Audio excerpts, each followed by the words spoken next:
Hai guys, welcome back to Gios Class. Nah, hari ini aku mau mengajar atau membahas tentang topik yang ada di pelajaran makroekonomi yang ini, yaitu cadangan bank dan penciptaan uang ya. Nah, apa sih sebenarnya cadangan bank? Nah, aku akan bahas cadangan bank dulu ya. Nanti setelah itu aku akan membahas tentang penciptaan uang setelah ini. Nah, jadi cadangan bank ini ya, atau kita kenal juga dengan istilah Inggrisnya adalah bank reserve ya, atau ada juga yang menyebutnya cadangan perbankan ya. Nah, apa sih sebenarnya cadangan bank atau reserve ini ya? Itu adalah deposit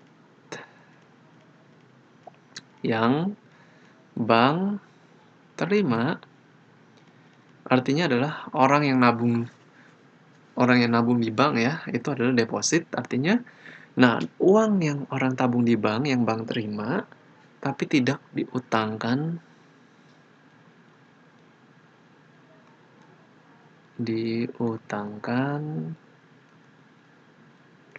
ke orang. Nah, kita kenal juga sebenarnya istilah bahasa gampangnya itu uang jaga-jaga ya. Uang jaga-jaga. Nah, jadi uang jaga-jaga ini maksudnya apa? Uang jaga-jaga ini adalah bank itu harus punya cadangan atau uang jaga-jaga ketika ada orang yang mau narik uangnya. Nah, jadi seperti ini. Nah, kalau aku ilustrasikan dalam sebuah balance sheet dari bank ya. Nah, coba aku gambar garis dulu ya.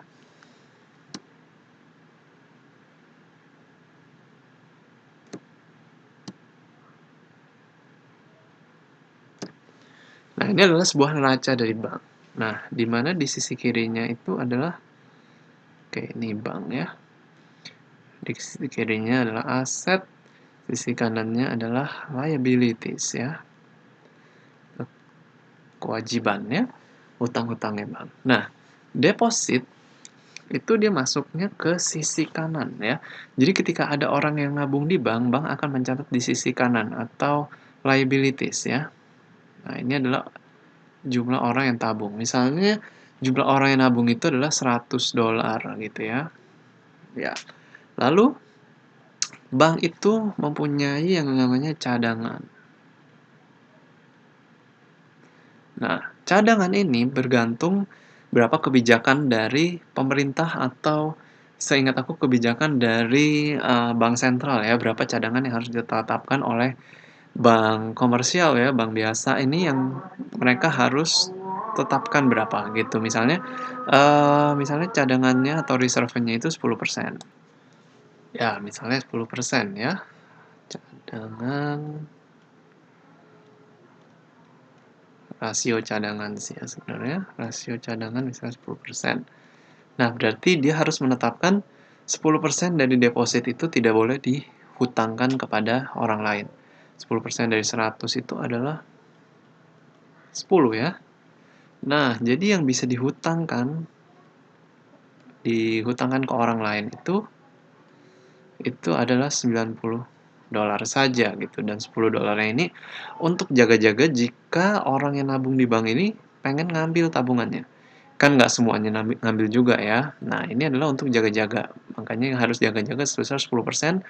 Nah, ketika bank nggak bisa menyediakan ketika ada orang yang mau ngambil, nah itu bank itu bisa dihukum ya, atau mempermalukan nama banknya sendiri sebenarnya. Nah, biasanya bank bisa juga minjam ke bank lain kalau misalnya ada orang yang tiba-tiba mau ngambil dalam jumlah lebih, misalnya daripada 10, dan banknya itu nggak punya uangnya. Bisa dia minjem ke bank lain juga. Tapi akan lebih baik dia harus mempertahankan minimal itu 10 ya, begitu. Nah, itulah yang namanya reserve atau cadangan bank ya. Jadi cadangan yang tidak boleh dipinjamkan ke orang lain dari bank itu untuk jaga-jaga orang yang deposit itu mau ngambil. Nah, sekarang kita akan belajar tentang yang namanya penciptaan uang ya. Nah, di sini aku ada 4 balance sheet nih ceritanya. Nah, ini misalnya adalah bank pertama ya. Nah, misalnya bank pertama nih.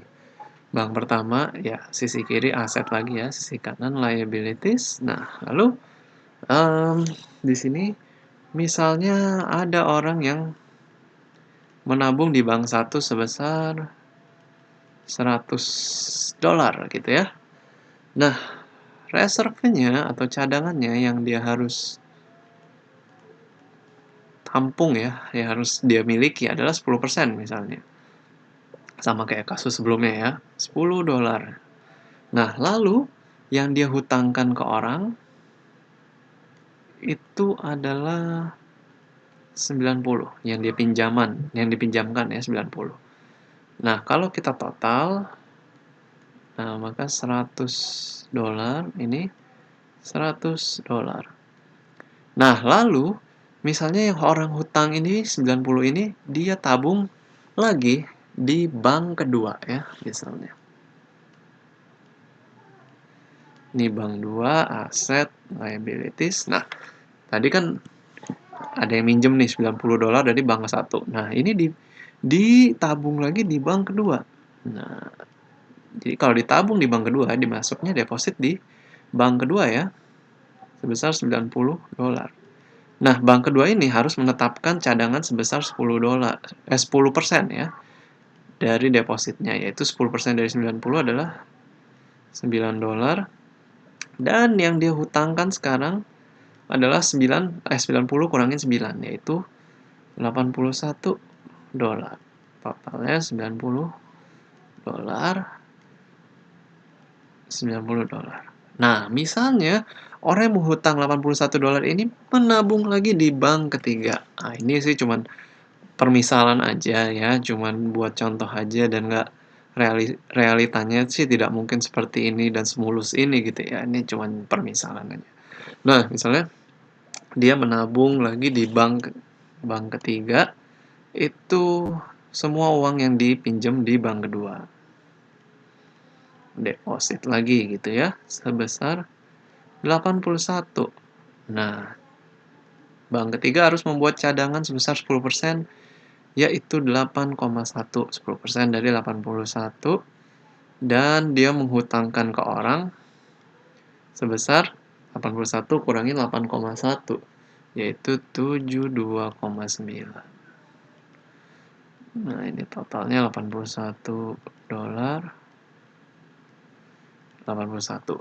Nah, setelah dihutangkan 72,9, ada orang lagi yang meminjam, menaruh lagi di bank keempat. Nah, misalnya seperti itu ya. Dan seterusnya jika itu terjadi terus-menerus, apa yang akan terjadi ya? Kita akan lihat. Nah, misalnya ya ditabung lagi ya sama orang itu di bank keempat $72,9. Ingat ya, ini hanya permisalan. Nah, cadangan 10% dari deposit 7,29. Utang yang dihutangkan ke orang lain yaitu 72,9 kurangin 7,29. 65,61. Oke, kalau dijumlah 72,9 ini 72,9.